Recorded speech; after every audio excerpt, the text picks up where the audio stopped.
Everybody had seen this. There was no denying at this time. There's something going on. I don't think I've ever been so terrified in my life. I called back my new doctor, Dr. Huggins, told them that I wanted an appointment for that day. And the nurses asked, "What's the nature of the visit?" And I said, "I want to know why I can't breathe, and I want to know now."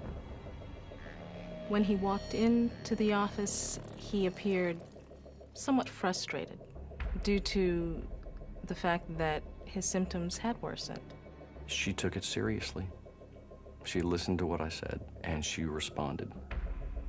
I decided to go on to order a chest x-ray, primarily to make sure that there was nothing else there that we might be missing.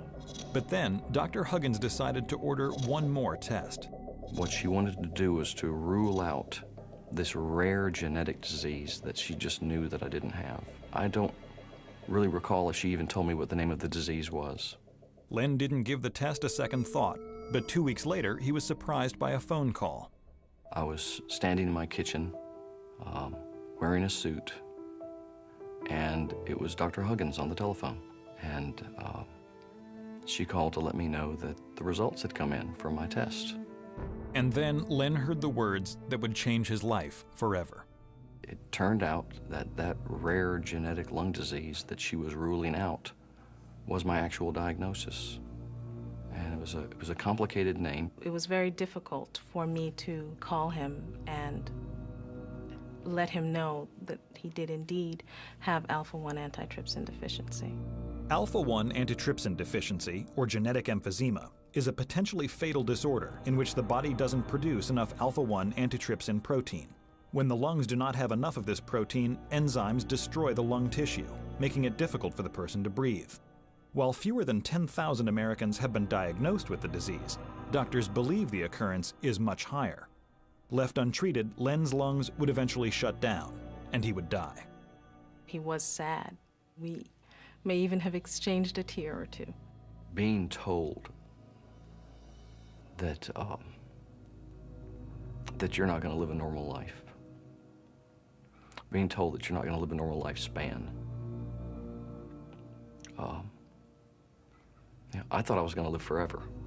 That was my plan. Hoping to reverse Len's downward spiral, Dr. Huggins referred him to a pulmonologist, Dr. Robert Schreiner. I remember walking into the exam room and seeing a physically fit, tan man about my age who had the appearance of someone who was perfectly healthy. And that was very different from the man that I was reading about in his chart. The man in the chart was very ill.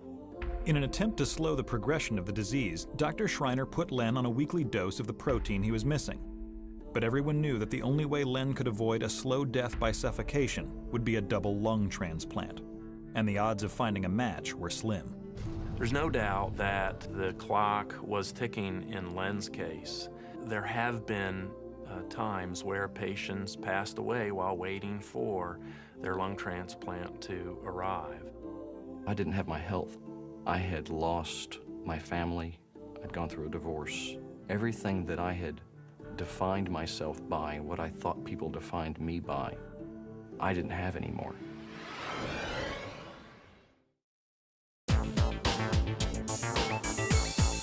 After being diagnosed with a fatal lung disease, the only thing that can save Len Geiger's life is a double lung transplant.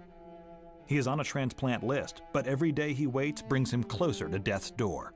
Len didn't have much time left. He was close to this disease taking his life.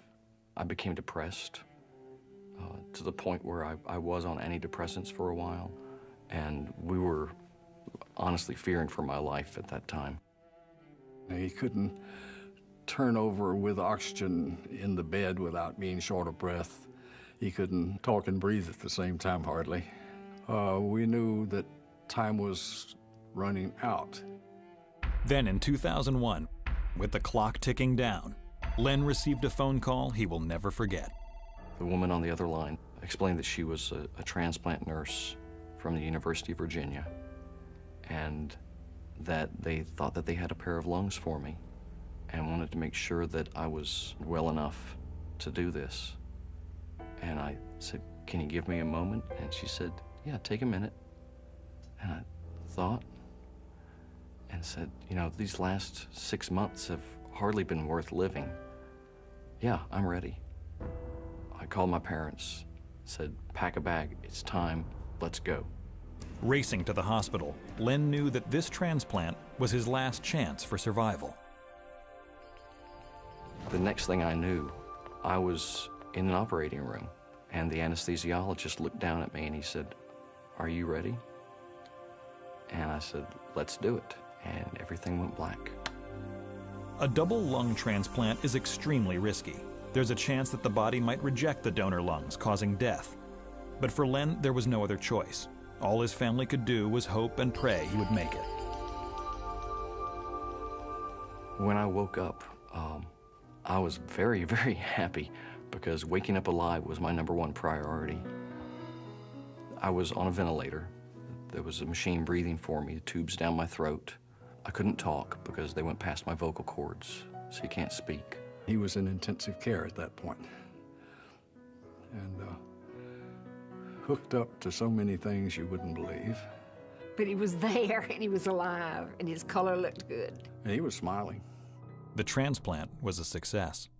Within about 4 days or so, I was breathing completely on my own. Within 2 months of my transplant, this was the middle of summer 2002, I had taken up mountain biking. This was just amazing for me. I couldn't walk before, and now I was racing on a mountain bike, pedaling my butt off. There were times when I wondered if I had actually died during the transplant, and this was heaven. A big determinant of how well patients will do after lung transplantation is how closely matched the donor lung is to the recipient's own immune system. And thankfully, Len received donor lungs that were very closely matched to his own immune system.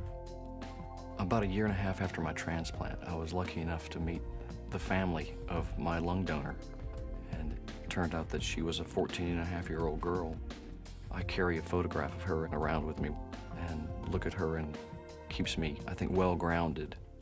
After years of struggle, Len has finally gotten a second chance at life, and his future looks bright.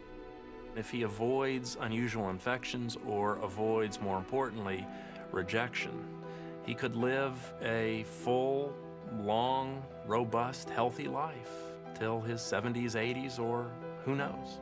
I feel absolutely phenomenal right now. Everything in my life has turned around. I don't think I could be any happier. I don't think I'll ever be able to take the ability to breathe for granted. It's sweet air.